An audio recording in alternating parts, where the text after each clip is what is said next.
கண்ணிரண்டில் நூறு வெண்ணிலாக்கள் தோன்றும், ஆனாலும் அனல் பாயும்.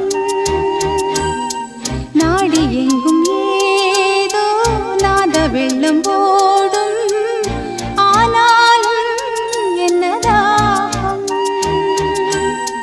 மீசை நிற்கும் வண்ணம் தீ வளர்த்ததென்ன, தூபம் போடும் நேரம் தூண்டிலிட்டதென்ன. என்னையே கேட்டு ஏங்கினேன் நான். என்னுள்ளே என்னுள்ளே பல மின்னல் எழும் நேரம், எங்கெங்கோ எங்கெங்கோ என் எண்ணம் போகும் தூரம்.